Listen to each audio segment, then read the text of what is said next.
नमस्कार मित्रों। चलिए, पंडित सुंदरलाल शर्मा मुक्त विश्वविद्यालय के अंतर्गत प्री बीएड प्री डीएलएड की तैयारी हम करवा रहे हैं। साथियों, हमारा जो शिक्षण अभिरुचि की कंटिन्यू जो है मॉर्निंग और इवनिंग सेशन में 2 क्लासेस चल रही है।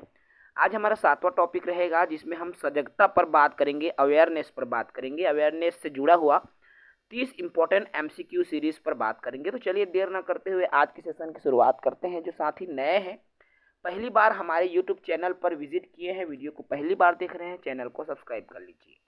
चलिए फिर शुरू करते हैं आज की सेशन की। देखिए, क्वेश्चन नंबर फर्स्ट से शुरू हो रही है। क्वेश्चन फर्स्ट है, सजगता उत्पन्न करने के लिए सर्वश्रेष्ठ साधन है। देखो, सजगता उत्पन्न करना है तो सर्वश्रेष्ठ साधन क्या हो सकता है? ए मित्र मंडली, बी समाज, सी परिवार, या डी ज्ञानवर्धक पुस्तकें। तो भाई अवेयरनेस कैसे आएगी? जब आप अच्छी ज्ञानवर्धक पुस्तकें पढ़ेंगे तो आप में अवेयरनेस के गुण आएंगे, एक बच्चे में अवेयरनेस का गुण आएगा। सेकंड नंबर क्वेश्चन है, महात्मा गांधी द्वारा जिस शिक्षा प्रणाली का प्रतिपादन किया गया वह क्या है? ए बेसिक शिक्षा, बी बाल केंद्रित शिक्षा, सी व्यावसायिक शिक्षा, या डी उच्च तकनीकी शिक्षा। और ये जो प्रश्न है पंडित सुंदरलाल शर्मा में प्रीवियस ईयर में पूछे गए प्रश्न हैं। तो महात्मा गांधी जी द्वारा बेसिक शिक्षा की संकल्पना दिया था, आप सभी जान रहे हैं। और बेसिक शिक्षा मतलब ये बुनियादी शिक्षा, रोजगार परक कौशल आधारित शिक्षा की बात महात्मा गांधी जी ने कही है। क्वेश्चन नंबर तीसरा है, जीवन पर्यंत शिक्षा यह शब्द सबसे पहले जिस रिपोर्ट में शामिल किया गया है वह है ए भारतीय शिक्षा आयोग, बी माध्यमिक शिक्षा आयोग, सी राष्ट्रीय शिक्षा आयोग, या डी उपरोक्त में से कोई नहीं। तो जीवन पर्यंत जो शिक्षा है भारतीय शिक्षा आयोग के द्वारा ये रिपोर्ट में शामिल किया गया है। ठीक है, चलिए नेक्स्ट क्वेश्चन पर बात करें। क्वेश्चन नंबर चौथा है हमारा, स्वतंत्रता प्राप्ति के बाद केंद्र सरकार द्वारा स्थापित पहले शिक्षा आयोग के अध्यक्ष। जैसे ही स्वतंत्रता प्राप्त हुआ अर्थात हमारे देश को स्वतंत्रता मिली, उसके बाद एक शिक्षा आयोग बनाया गया और जिसके अध्यक्ष कौन थे? A doctor Radhakrishnan, B Shri D S. Kothari, Shrimati Sucheta Kripalani, या डी श्री मुदालियर। तो डॉक्टर राधाकृष्ण जो है इसके अध्यक्ष बनाए गए थे, जिसको डॉक्टर राधाकृष्णन आयोग भी कहा जाता है। चलिए नेक्स्ट क्वेश्चन पर बात करते हैं। क्वेश्चन नंबर 5वां है। 5वां प्रश्न है, शिक्षक दिवस कब मनाया जाता है? ये क्वेश्चन भी प्रीवियस ईयर में पूछे गए हैं। ए 14 नवंबर, बी 5 सितंबर, सी 19 सितंबर, या डी 15 अगस्त। 5 सितंबर को शिक्षक दिवस के रूप में मनाया जाता है। और आप नीचे कमेंट करके ये बताइए दोस्तों कि किसके याद में ये शिक्षक दिवस मनाया जाता है। तो चलिए नेक्स्ट क्वेश्चन पर हम बात कर लें। क्वेश्चन नंबर 6वां है, माध्यमिक स्तर पर शिक्षा में नवाचार प्रोत्साहित किया जाता है। अब शिक्षा में नवाचार जो मिडिल स्कूल के स्तर पर किया जाता है, तो ए राष्ट्रीय शैक्षिक अनुसंधान एवं प्रशिक्षण परिषद अर्थात एनसीईआरटी द्वारा, बी यूजीसी द्वारा, सी एससीईआरटी द्वारा, या डी उपरोक्त में से कोई नहीं। तो माध्यमिक स्तर पर जो शिक्षा में नवाचार है वो एनसीईआरटी के द्वारा प्रोत्साहित किया जाता है। ठीक है, चलिए क्वेश्चन नंबर 7वां देखिए, ऑपरेशन ब्लैक बोर्ड किसके अभिप्राय। अब ऑपरेशन ब्लैक बोर्ड ये भी प्रीवियस ईयर में पूछे गए क्वेश्चन है। ए गांव में शिक्षा का प्रचार प्रसार करना, बी प्राथमिक विद्यालयों में न्यूनतम आवश्यक सुविधाएं उपलब्ध कराना, सी प्रौढ़ शिक्षा का प्रचार करना, या डी प्रत्येक गांव में श्यामपट बंटवाना। तो ऑपरेशन ब्लैक बोर्ड जो है शिक्षा में आवश्यक जो मूलभूत सुविधाएं हैं उसको लेकर ये चलाया गया था मेरे दोस्तों, और इसलिए इसका सही और सटीक उत्तर बी वाला हो जाएगा। प्राथमिक विद्यालयों में न्यूनतम आवश्यक सुविधाएं प्रदान करना ऑपरेशन ब्लैक बोर्ड का अभिप्राय है। क्वेश्चन नंबर 8वां है। देखिए, अभी जो मैंने चीज़ें कही है कमेंट में आपको बताने को कहा है वो आ गए। ये क्वेश्चन भी आपके Pandit Sundarlal Sharma pre B Ed D El Ed में आ चुका क्वेश्चन है। शिक्षक दिवस किस महापुरुष की जन्म जयंती के अवसर पर मनाया जाता है? तो डॉक्टर सर्वपल्ली राधाकृष्णन के ये जन्म जयंती के अवसर पर मनाया जाता है और 5 सितंबर को शिक्षक दिवस के रूप में हम मनाते हैं। ठीक है, चलिए गांधी जयंती 2 अक्टूबर को है, आप सभी जान रहे हैं। ठीक है, चलिए नेक्स्ट क्वेश्चन पर बात करते हैं। क्वेश्चन नंबर हमारा 9वां क्वेश्चन है, 8 क्वेश्चन हमने कर लिया। देखिए 9, क्वेश्चन नंबर 9 आपको दिख रहा है, माध्यमिक शिक्षा आयोग की स्थापना ए 23 सितंबर 1952, बी 30 जनवरी 1950, सी 26 जनवरी 1950 या डी 15 अगस्त 1947। तो इसका सटीक उत्तर हो जाएगा 30 सितंबर 1952 को माध्यमिक शिक्षा आयोग की जो स्थापना है की गई थी। ये भी इंपॉर्टेंट क्वेश्चन है, ठीक है। उसके बाद नेक्स्ट क्वेश्चन पर बात करें, आज की जो सीरीज है बहुत ही इंपॉर्टेंट सीरीज है। 10वां नंबर के क्वेश्चन पर आप आइए और देखिए, माध्यमिक शिक्षा आयोग के अध्यक्ष किसे बनाया गया। माध्यमिक शिक्षा आयोग के जो अध्यक्ष किसे बनाया, A doctor L S Mudaliar, B doctor Zakir Hussain, C doctor Radhakrishnan या डी डॉक्टर राजेंद्र प्रसाद। देखिए बाद में जो इसके अध्यक्ष परमानेंट बना दिए गए डॉक्टर एल.एस. मुदालियर, जिसको माध्यमिक शिक्षा आयोग या मुदालियर आयोग के नाम से भी जाना जाता है। आपका 11वां नंबर के क्वेश्चन है, भारत में उच्च शिक्षा का दायित्व किस पर है। ए मानव संसाधन विकास मंत्रालय, बी विश्वविद्यालय अनुदान आयोग, सी इंदिरा गांधी मुक्त विश्वविद्यालय पर या डी चौधरी चरण सिंह यूनिवर्सिटी पर। तो भारत में जो उच्च शिक्षा का दायित्व यूजीसी पर होता है ना, यूजीसी अर्थात विश्वविद्यालय अनुदान आयोग पर जो है भारत में उच्च शिक्षा का दायित्व सौंपा गया है, ठीक है। यही कौन सी यूनिवर्सिटी ओपन किया जाना है, किसकी मान्यता रखा जाना है, रद्द किया जाना है, नए कॉलेज की मान्यता मिलेगी, सभी चीज़ें जो है यूजीसी तय करती है। 12वां नंबर के क्वेश्चन है, ये भी ऑपरेशन ब्लैक बोर्ड से रिलेटेड है। तो ऑपरेशन ब्लैक बोर्ड के अंतर्गत क्या प्रावधान है। ए ब्लैक बोर्ड मानचित्र एवं चार्ट, बी सभी मौसम में प्रयोग की जाने योग्य 2 उचित कमरा, सी आवश्यक खिलौना एवं खेल सामग्री या डी उपरोक्त सभी। तो क्या हो जाएगा मेरे दोस्तों, इसका सटीक उत्तर उपरोक्त सभी हो जाएगा, क्योंकि जरूरी आवश्यक जो सामग्री उपलब्ध कराना ही ऑपरेशन ब्लैक बोर्ड का अभिप्राय है, उसका तात्पर्य है, ठीक है। तो चलिए नेक्स्ट क्वेश्चन पर बात कर लेते हैं। क्वेश्चन नंबर 13 है हमारा, ऑपरेशन ब्लैक बोर्ड किस प्रकार की शिक्षा से संबंधित है। ए प्राथमिक शिक्षा, बी माध्यमिक शिक्षा, सी उच्च शिक्षा या डी प्रौढ़ शिक्षा। अभी मैंने बात किया ऑपरेशन ब्लैक बोर्ड जो है प्राथमिक शिक्षा से संबंधित है, मोस्ट इंपॉर्टेंट है, इसको याद रखेंगे।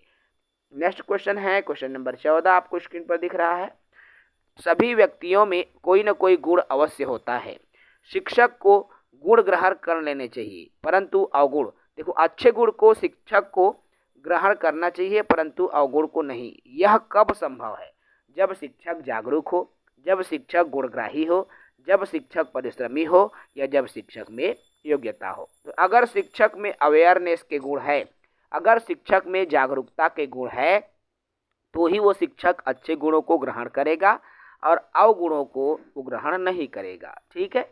चलिए क्वेश्चन नंबर 15 देखिए आपको स्क्रीन पर, शिक्षक अपने छात्रों से भी सीख सकता है, क्या आप इस कथन से सहमत हैं। ए यह हास्यास्पद है, बी संदिग्ध है, सी पूर्ण असहमत या डी पूर्ण सहमत। तो भाई शिक्षक छात्रों से भी सीख सकता है, बिल्कुल पूर्णतः सहमत है ना, क्योंकि भाई यहाँ पर ये जरूरी नहीं है कि बच्चे हैं, हम शिक्षक हैं तो केवल हमसे ही बच्चे सीखें। कभी कभी कुछ जीवन के ऐसे पाठ होते हैं जो छोटे बच्चे भी हमको सिखा जाते हैं। तो पूर्णतः हम सहमत हैं कि हम छात्रों से भी सीख सकते हैं। क्वेश्चन नंबर 16 है, आपकी स्क्रीन पर दिख रहा है, इंदिरा गांधी मुक्त विश्वविद्यालय कहाँ स्थित है। ए चेन्नई, बी नई दिल्ली, सी कोलकाता या डी हैदराबाद।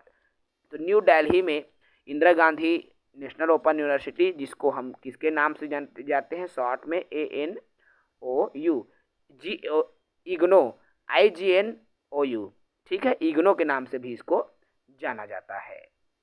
चलिए नेक्स्ट क्वेश्चन पर बात करें। क्वेश्चन नंबर 17 है, राष्ट्रीय स्तर पर निम्न में से कौन शिक्षा से संबंधित है। और ये भी क्वेश्चन जो है पंडित सुंदरलाल में पूछा गया क्वेश्चन है। तो देखिए इसका आंसर के पहले हम विकल्प पर बात करें तो राष्ट्रीय स्तर पर कौन शिक्षा से संबंधित है, UGC, NCE, NCERT या उपरोक्त सभी। तो भाई ये सभी है, UGC भी नेशनल लेवल पर चलता है, NCE भी चलता है और NCERT भी चलता है ना। तो उपरोक्त सभी इसका उत्तर आ जाएगा। नेक्स्ट क्वेश्चन है क्वेश्चन नंबर 18वां, NCERT का मुख्यालय कहाँ है। अति महत्वपूर्ण है ये भी, ये पूरा आज की क्लास से बहुत इंपॉर्टेंट है।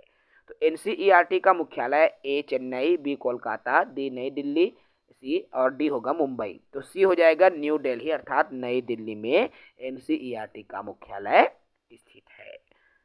क्वेश्चन नंबर 19 देखिए मेरे दोस्तों, नवोदय विद्यालय की स्थापना किसके लिए की गई है? ए गरीब बच्चों के लिए, बी ग्रामीण बच्चों के लिए, सी मेधावी बच्चों के लिए, या डी हो जाएगा समाज के उच्च वर्ग के बच्चों के लिए। तो जो नवोदय विद्यालय है उसकी स्थापना याद रखना गरीब बच्चों के लिए की गई थी। जो गरीब बच्चे हैं जिसको अंग्रेजी माध्यम की शिक्षा या फिर उच्च स्तर की जो अच्छे स्तर की शिक्षा, यदि वो चाहता है कि किसी गवर्नमेंट इंस्टीट्यूट में इंग्लिश मीडियम की शिक्षा हासिल करे तो नवोदय विद्यालय से उसको मिल जाता है। चलिए नेक्स्ट क्वेश्चन नंबर 20 की बात करता हूँ। प्राथमिक कक्षा के शिक्षकों के लिए न्यूनतम अपेक्षित योग्यता क्या है? तो प्राथमिक शिक्षक के लिए न्यूनतम अपेक्षित योग्यता क्या है? ए 12वीं कक्षा पास, बी शिक्षा में स्नातक, सी शिक्षा में स्नातकोत्तर, या डी विषय विशेषज्ञ में स्नातक। तो प्राथमिक कक्षा की बात हो रही है तो यहाँ पर शिक्षा में स्नातक। अब यहाँ पर चूंकि अन्य ऑप्शन नहीं है इसलिए शिक्षा में स्नातक उत्तर आ जाएगा। प्रश्न क्रमांक 21 देखिए, मांटेसरी शिक्षण प्रणाली निम्न में से किसके लिए उपयुक्त है? ए पूर्व प्राथमिक बच्चों के लिए, बी प्राथमिक स्कूल के बच्चों के लिए, सी जूनियर स्कूल बच्चों के लिए, या डी उपरोक्त सभी के लिए। तो उत्तर हो जाएगा पूर्व प्राथमिक बच्चों के लिए जो मॉन्टेसरी विधि है उसका उपयोग किया जाता है। और इसके मॉन्टेसरी जो शिक्षण विधि के कौन है भाई जनक, या फिर जो भी कहे मारिया मॉन्टेसरी हैं, इसको भी याद रखेंगे। ये भी महत्वपूर्ण क्वेश्चन पूछा गया है। शांति निकेतन के संस्थापक कौन हैं? ए महात्मा गांधी, बी रविंद्रनाथ टैगोर, सी मदन मोहन मालवीय, या डी सुभाष चंद्र बोस। तो शांति निकेतन के संस्थापक रविंद्रनाथ टैगोर हैं। मोस्ट इंपॉर्टेंट क्वेश्चन है, पूछे गए प्रश्न है, याद रखेंगे। नेक्स्ट क्वेश्चन पर बात करें, क्वेश्चन नंबर 23 है, शिक्षक निरर्थक समझे जाने वाले साधनों में से भी ज्ञान प्राप्त कर सकता है। देखो शिक्षक क्या है, जो साधन निरर्थक है उससे भी ज्ञान प्राप्त कर सकता है। क्या आप इससे सहमत हैं? ए संभवतः, बी नहीं, सी कभी कभी, या डी सहमत है। बिल्कुल डी सहमत है। भाई शिक्षक एक ऐसा व्यक्तित्व है कहना चाहिए, है ना, जो समुद्र से भी जो है या फिर ज्ञान किसी भी अनुपयुक्त चीज़ों से निकाल सकता है। ठीक है, चलिए क्वेश्चन नंबर 24 की बात करता हूँ। कौन सा केंद्रीय मंत्रालय शिक्षा विभाग की देखरेख में करता है? ए केंद्रीय शिक्षा मंत्रालय, बी गृह मंत्रालय, सी मानव संसाधन विकास मंत्रालय, या डी कानून मंत्रालय। उत्तर हो जाएगा मेरे दोस्तों सी वाला ऑप्शन, मानव संसाधन विकास मंत्रालय। 25वां नंबर के क्वेश्चन पर आ जाइए। भारत में न्यूनतम साक्षरता किस राज्य की है? ए बिहार, बी राजस्थान, सी उत्तरांचल, या डी उत्तर प्रदेश। तो बिहार राज्य की साक्षरता भारत में सबसे कम है, बहुत कम लोग यहाँ शिक्षित रहते हैं। चलिए क्वेश्चन नंबर 26वां देखिए, निम्न में से किस राज्य में साक्षरता की दर सबसे ज़्यादा है? ए पंजाब, बी केरल, सी आंध्र प्रदेश, या डी कर्नाटक। तो केरल राज्य के शिक्षित होने की जो दर है सर्वाधिक है। चलिए क्वेश्चन नंबर 27वां पर आ जाते हैं और 27वां नंबर के प्रश्न है दोस्तों, एनसीईआरटी की स्थापना कब की गई थी? ए 1 नवंबर 1961, बी 14 नवंबर 1961, सी 5 सितंबर 1961, या डी 2 अक्टूबर 1961। तो एनसीईआरटी की स्थापना कब की गई थी? तो ये 1 नवंबर 1961 को एनसीईआरटी की स्थापना की गई थी। क्वेश्चन नंबर 28वां देखिए भाई, डाइट। अब डाइट क्या है? तो डाइट का अर्थ जो है district institute of educational and training, divisional institute, district institute for elementary teachers, या डी उपरोक्त में से कोई नहीं। तो ये है आपका ए वाला option, district institute of educational and training, जिसको हिंदी में जिला शिक्षा एवं प्रशिक्षण संस्थान के नाम से जाना जाता है। और आप जब डीएड करोगे, डीएलएड करोगे सुंदरलाल से, तो आपको डाइट में भी एडमिशन मिलेगा। क्वेश्चन नंबर 29 है, इग्नू से अभिप्राय। जो कि मैंने कहा, तो इग्नू मतलब Indira Gandhi national open university, है ना भाई। तो Indira Gandhi national open university, India gate Indira Gandhi northern, तो ए वाला उत्तर इसका सही हो जाएगा। ठीक है, चलिए अंतिम क्वेश्चन है आज के सीरीज का। लास्ट क्वेश्चन आपकी स्क्रीन पर दिख रहा है। भारत सरकार की नवीनतम शिक्षा नीति 1986 के दस्तावेज का क्या नाम है? ए राष्ट्रीय शिक्षा नीति, बी शिक्षा की चेतावनी एक योजना स्वरूप, सी शिक्षा नीति एक वक्तव्य, या उपरोक्त में से कोई नहीं। तो जो शिक्षा नीति 1986 में बना उसके दस्तावेज का नाम था शिक्षा की चेतावनी एक योजना स्वरूप। तो ये तो रहा मेरे दोस्तों आज की सेशन।